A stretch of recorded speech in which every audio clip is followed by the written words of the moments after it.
único museo nacional, el MUNA, ¿no es cierto?, que en realidad se concibió, se diseñó y se construyó para ser el Museo Nacional de Arqueología, ¿ya? Digamos, es muy triste. Tenemos un museo que es probablemente la mejor infraestructura de Sudamérica en cuanto a museo. El museo está en Pachacamac, es de lejos el museo mejor concebido, construido, ¿no es cierto?, que existe en Sudamérica. Yo no conozco otro museo ni de ese tamaño, ni con el grado, digamos, de diseño. Es realmente una preciosura, es una maravilla el edificio. Y literalmente está abandonado, ¿no es cierto? ¿Y por qué está abandonado? Porque el Ministerio de Cultura, en los tantos cambios que han habido, o sea, ponte a pensar, durante el gobierno de Kuczynski, slash, ¿no es cierto?, y todo lo demás, no sé, hubieron creo 14 ministros de Cultura. Entonces, ¿cómo es posible que se conserve, ¿no es cierto?, una continuidad en una política, ¿no? Quizá la única aspecto positivo de la gestión en cultura de este gobierno actual es que ha habido una sola ministra durante un año, lo cual es un récord mundial para nosotros, ¿no? Pero sin un liderazgo sostenido y sin una política sostenida, no se puede hacer nada. Y el MUN es un buen ejemplo, ¿no? Porque el MUN comenzó a construirse cuando estaba de ministra Diana Álvarez Calderón, ¿no? Continuó la construcción al principio del gobierno de Kuczynski y más o menos como que se completó, pero luego vinieron ministros que dijeron hay que recortarlo, hay que subir, hay que bajar, hay que hacer esto. Es decir, no hubo continuidad.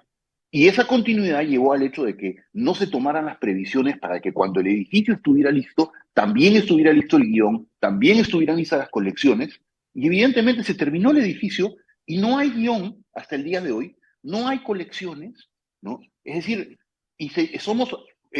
no somos el mendigo sentado en el banco de oro, somos el pobre ciudadano peruano sentado en el mejor museo del mundo, ¿no?, que podemos tener y que simplemente despreciamos, ¿no? Entonces es inconcebible. O sea, hay gente que le tiene un cariño desmedido al museo que nunca se presumió que debía desaparecer. Ese museo de Pueblo Libre debía ser el Museo Nacional de Historia, porque es ahí donde se, digamos, forjó parte de la historia republicana de nuestro país, ¿ya? Luego se hizo una ampliación en la década del 20 para acoger a un museo bolivariano que iba a ir en pareja con la casa, ¿no es cierto?, de la Magdalena, ¿no?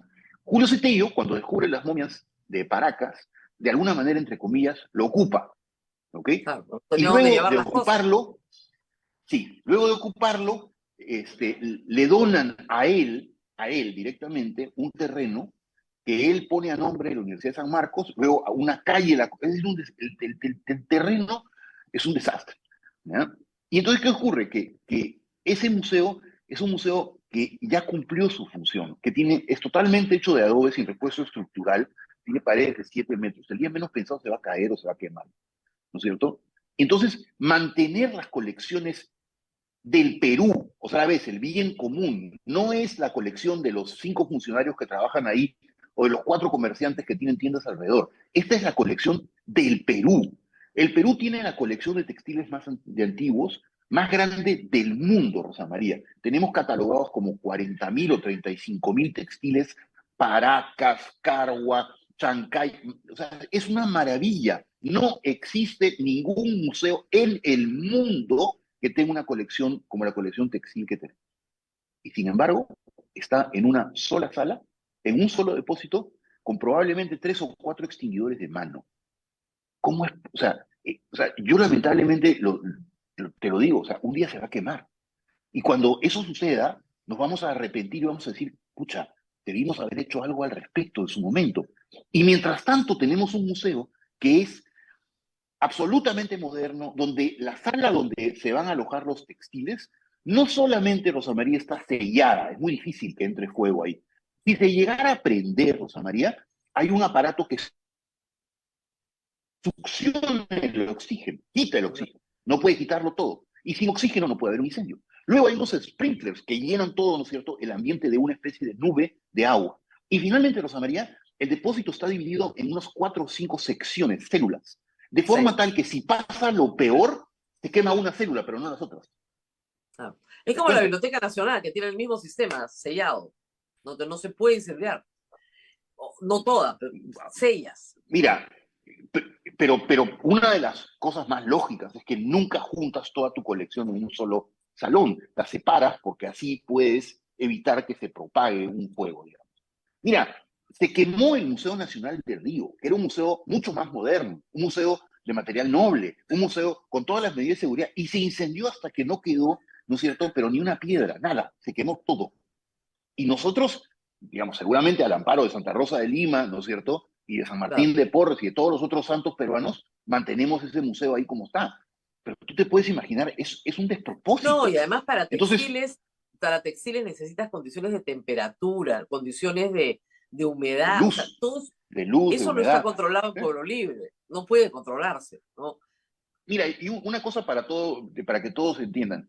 En el mundo hay un textil que es considerado el textil más fabuloso que existe, ¿ok? En todo el mundo, que es una pieza de textil, Paracas o Nazca, digamos, temprano, que se llama el manto de Gotemburgo. Se llama así porque en 1920 el cónsul de Suecia se lo robó y se lo llevó a su pueblo en Suecia. ¿Ya? Literalmente se lo robó. Pasaron 100 años prácticamente y los suecos hicieron una muestra que se llamaba Tesoros Robados. Entonces ahí, cuando hicieron eso, ¿no? Como dicen los abogados, a confesión de parte, relevo de prueba, el Perú dijo, bueno, si ustedes dicen que son robados, devuélvanlo, pues. Y finalmente lo devolvieron. Yo estuve en Suecia cuando lo devolvieron. Yo estuve en Suecia cuando la alcaldesa de Gotemburgo dijo, nosotros los trajimos, nosotros los llevamos. Y Gotemburgo ha pagado $1 millón para devolvernos esa colección. Y ahora en el Perú, en el depósito de textiles del Museo Nacional de Antropología, está el manto de Gotemburgo, que es como tener a la Mona Lisa, Ana Rosa María. O sea, es literalmente como tener a la Mona Lisa. ¿Ya? Es una cosa preciosa. La gente que le interesa que lo googlee para que lo vea, es increíble. Es un manto tridimensional, es una cosa de locos, el color es una cosa increíble, perfectamente conservado. ¿Ya? Es literalmente la Mona Lisa en arte textil. Y nosotros lo tenemos en una caja metida en un depósito donde el día que se prenda fuego se va a quemar sí o sí.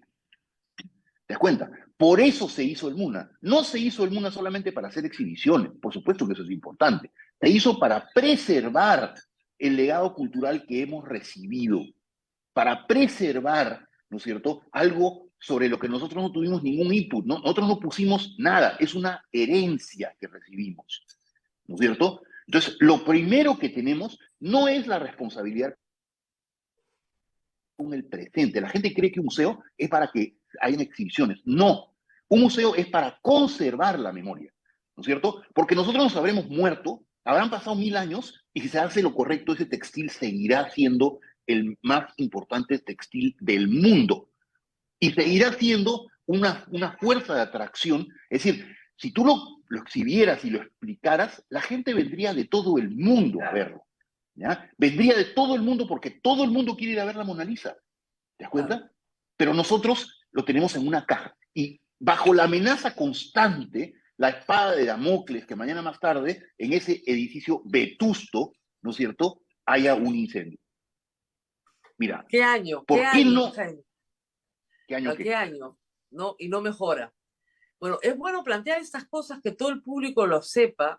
Yo creo que cuando socializamos estos problemas, yo creo que comienzan a resolverse, ¿no?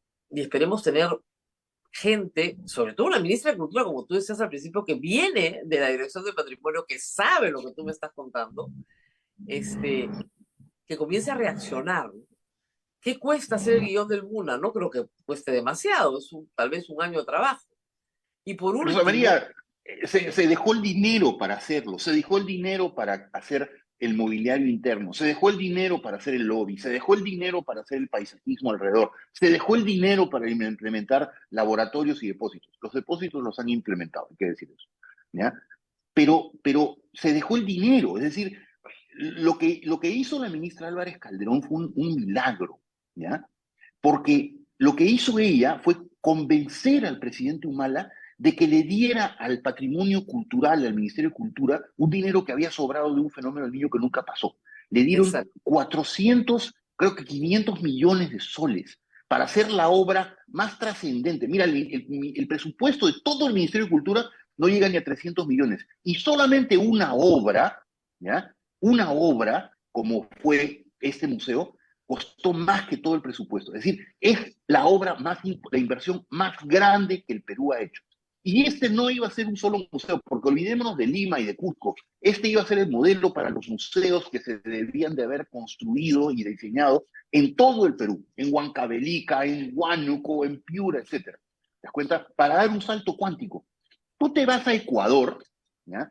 A la ciudad más pequeña de Ecuador, y hay un museo muy bien puesto, que son los museos del Banco Central de Reserva del Ecuador, porque hay una red nacional de museos en todos lados.